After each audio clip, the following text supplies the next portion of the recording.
Fiadanana ao amin'ny nosinainkonanao, fiadanana ao an-dapanao amin'ny fifaliana lehibe indreo hoe ifampizarako amintsika androany fampahirizana foy isaoratrika ny tompo indray no mbola nanomezany fotoana antsika fa antsika mifampahiry eto androany tsy mialohan'heritritsika amin'izany fampahirizana izany dia andaontsika aloha hisaotra an'Andriamanitra noho ny amin'ny tombonandro izay nomeny antsika io. Izay tompo Andriamanitra iray ny tsara indrindra izay any an-danitra mbola velom-pisaorana anao izay dira makalaza manome voninahitra ny anaranao fa ny famindraponao mbola natohizao anay.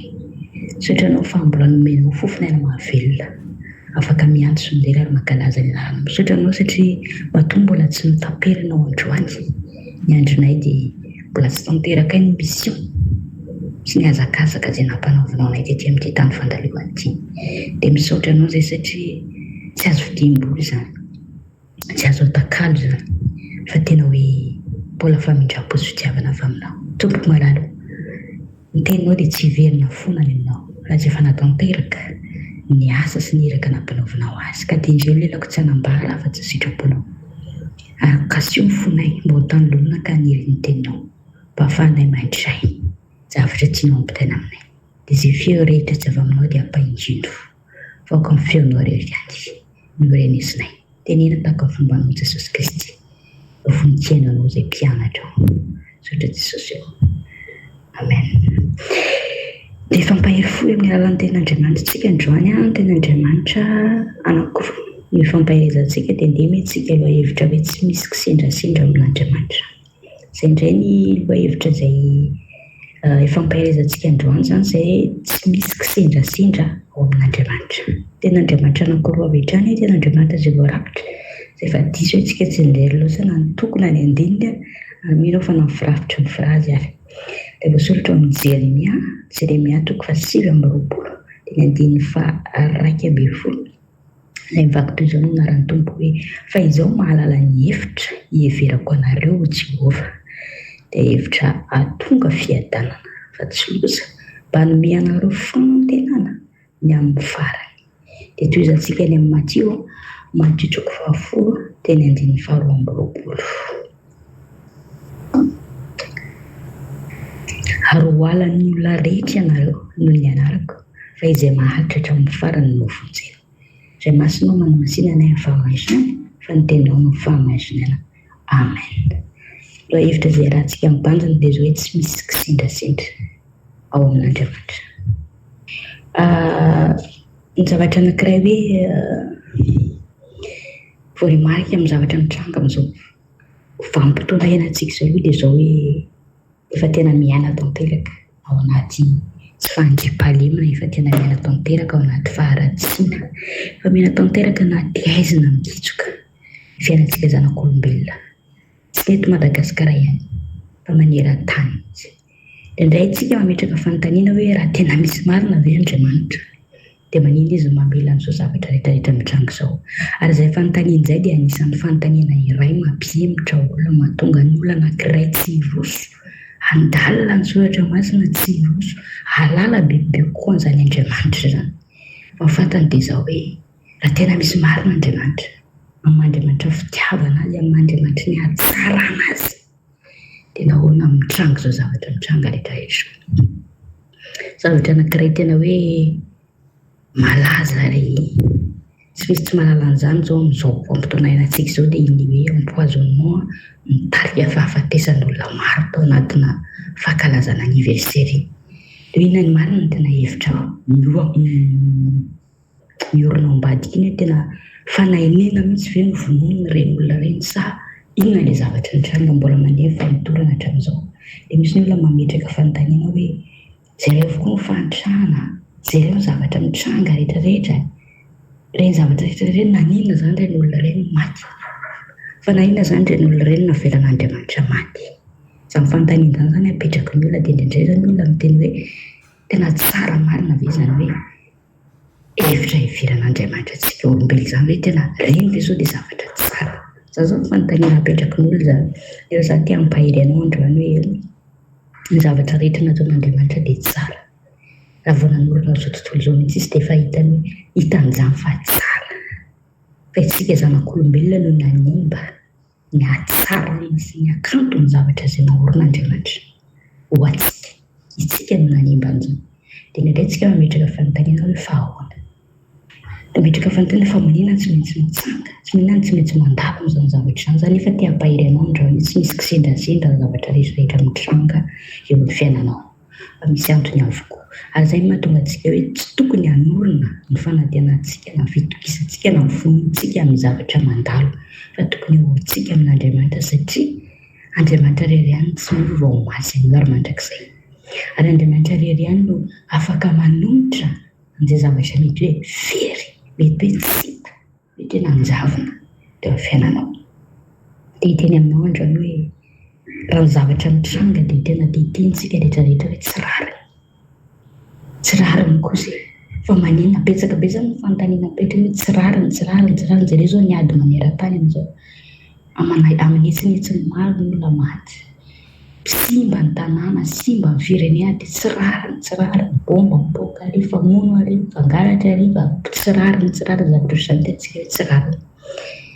Ho antsika kristiana nefa dia efa manambara ny fiavian'i Jesosy Kristy izany. Ary raha ho amintsika tsisy tsy vaovao amintsika intsony ny maheno hoe izao zao ny zavatra mitranga ary satria efa voasoratra hoe any am-parany any, ary tsy tonga amin'ny farany raha tsy tonga izany rehetrarehetra izany. Izay no mahatonga antsika miditra tamin'ilay madity hoe izay mahatratra ny farany novondrena tsy maintsy mandalo amin'izany zavatra rehetrarehetra izany tsika. Fa ny finoantsika ve iorina manoloana ny zavatra mitranga ohatran'izany. Raha ianao zao no anisan'ilay mamoy zanaka, sanatria afaka tao anatin'ireny fanapoizina mara-tsakafo ireny, dia aiza ho aiza fipetrako ny finoanao. Mety hemitra ve ianao satria hoe nasorina taminao ilay menaky ny ainao. Mety hiteny ve ianao hoe tsy rariny izao za tsy hivavaka intsony. Ny zavatra rehetrarehetra mitranga misy antony avokoa. Ary Andriamanitra dia mampiomana antsika isan'andro isan'andro, hiomana fa ho avy toy ny fiavian'ny mpangalatra. Tsy ny fiavian'i Jesosy irery ihany anie ny fiafarany tontolo izao e, fa ny fahafatesana koa dia anisan'ny lalana anankiray mampisaraka antsika amin'ny fiainana hita maso sy ny fiainana tsy hita maso. Mila miomana fontsika tsy fantatsika ny avy ny ampitso hoe manao ahoana. Raha lasy ny olona mety hajarako ve ny rapitso, raha lasy ny olona mety roviana, mila miomana fontsika. Miomana fontsika fa tsy fantatritsika izay avy ny ampitso. Raha mijery tantara anankiray tsika ao amin'ny Baiboly, atao tsika aka ohatra anankiroa. Raha mijery ny tantaran'ny Estera Ivakambody, mbola kely izy dia efa vonona naripaka ny ray aman-dreny tasain'ny dadatoany izy, nalaina kely indray izy. Tsy rariny izany, kolokoloina forsena fotsiny ity mpanjaka, mivadiny mpanjaka.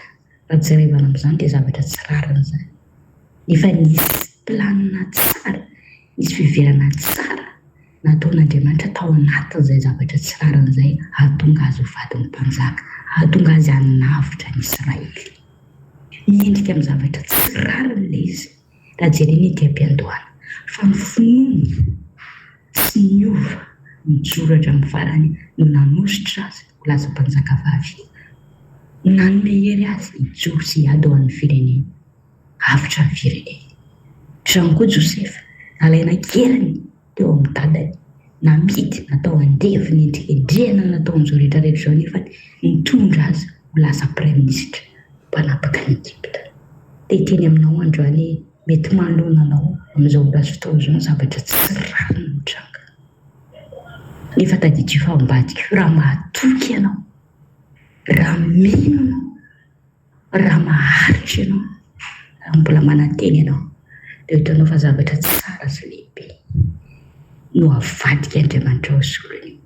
Ary izay mihitsy ny tenin'i Josefa tamin'ireo rahalahy hoe nareo no nisaina hanao ratsy izy, fa Andriamanitra namadika an'izany no soa. Manam-pahefana, mahay manova ny circonstance eo amin'ny fiainanao, mahay manova ny situation rehetrarehetra eo amin'ny fiainanao Andriamanitra. Raha tena mino sy manantena ianao ka mametraka ny fiainanao zato isan-taona eo am-pelatanan'Andriamanitra, dia taddio fa tsy misy kisendrasendra, tsy misy kisendrasendra amin'ny fiainana miaraka amin'Andriamanitra. Tsy misy kisendrasendra izany. Ary tiako ho tsampana koa fa zao hoe tsy hoe zavatra tsara foana akory mamirapiratra eo amin'ny fiainantsika satria mpanompon'Andriamanitsika. Tsy hoe zavatra tsara foana mamirapiratra eo amin'ny fiainantsika satria mino an'Andriamanitsika, fa betsaka ny zavatra tsy maintsy setraitsika, betsaka ny zavatra tsy maintsy lalovantsika. Tsy fantatro ny situation misy eo anoloanao amin'izao fotoana izao. Tsy fantatro ny zavatra mety efa ho very omaly, mety very androany, mety mbola ho very rahampitso. Tsy fantatro ny zavatra tsy rariny mety mianatra aminao, na ao amin'ny toeram-piasanao, na any amin'ny toeram-pianaranao, na ao amin'ny tokantrano misy anao, n'aiza n'aiza. Mety misy tsindry azo lena, tsindry valavo, fanesoana, fanenjehana, fanaratsiana.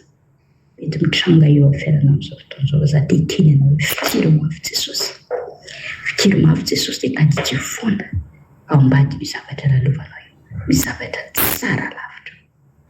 Misy zavatra tsara lavitra. Izay lehiran'ny koraita ilay mpandresy ianao raha toa maharitra. Tsy maintsy misy zavatra sarotra foana. Fa mila miaritra amin'ny farantsika mba ho vavony satria tadidio fa tsy misy kisendrasendra eo amin'ny fiainako sy eo amin'ny fiainanao, fa eo voasoratra ny zavatra ho lalovako, ny zavatra lalovanao, ny zavatra iainako, ny zavatra iainanao tsy maintsy misy antony ary misy plan, misy calcul efa vitan'Andriamanitra mipetrapetraka any. Fa ny any angatan'Andriamanitra amiko sy aminao dia zao hoe atoko fetsika dia hipetraka amin'izay fahatokisana n'Andriamanitra ka hiteny hoe manana hevitra hiaverana na ny tompo dia hevitra hitondra fiadanana fa tsy loza. Dia aharitra hatramin'ny farany mba ahazoako ny famonjena. Dia ampahery anao androany hoe mafy io, enjany io zavatra trehanao io, marary io, fa maharaita hatramin'ny farany. Fa efa ho avy tsoela amonjy anao Jesosy. Dia mahereza azavadina amin'ny tany monjika eo amin'ny problème, eo amin'ny olana, eo amin'ny situation io. Ary aza atao makarary eny tokory ny maheno vaovao ratsy à gauche à droite satria andro farany zazenao zao. Efa tena ao anatin'ny vanim-potoana farany, fotoana fohy izay avy Jesosy Kristy any amin'ny lanitra. Dia aza atao mahagaga tsoa, aza atao mahataitra, fa zaho mpanjiny mandrakizay ianao. Eritrereto ny mandrakizay ianao, kolokolo ny fiainam-panahiny, kolokolo ny fiainam-panahiny manodidinanao, kolokolo ny fiainam-panahiny miankonanao.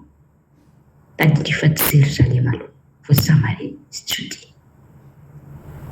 Ary raha mino an' Jesosy Tompo ilay hovonjeny ianao sy ny ankonanao, kolokolo ny fiainam-panahinao mba hahafahanao mikolokolo ny fiainam-panahin'ny hafa, mba hahatonga anao modely ho tarafan'ny hafa.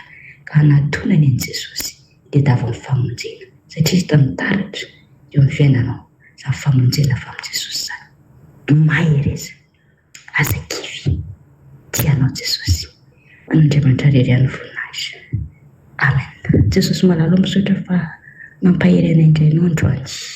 Misaotra fa na dia kivy ary izay manoloana an'izao situation anay izao, na dia tato-tsivy ary izay manoloana an'izao zavatra mitranga manodidina anay izao.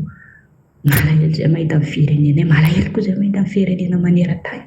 Efa izao Jesosy mifanambara ka efa tsy ho ela intsony dia ho avy ianao. Tehirizo ny fononay, mampahery izahay, omeo sy tanjaka mandrakariva.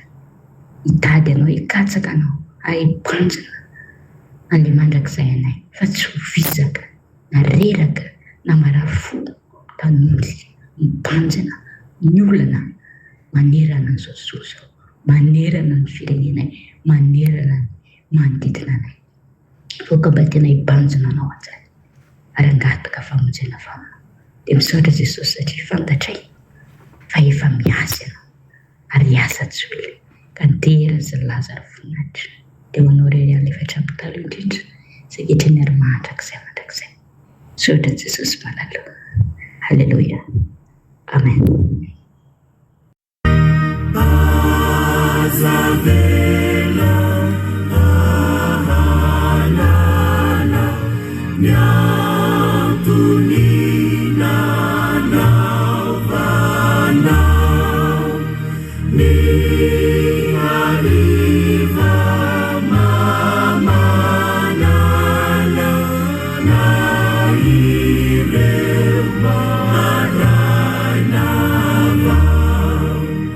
Ziuta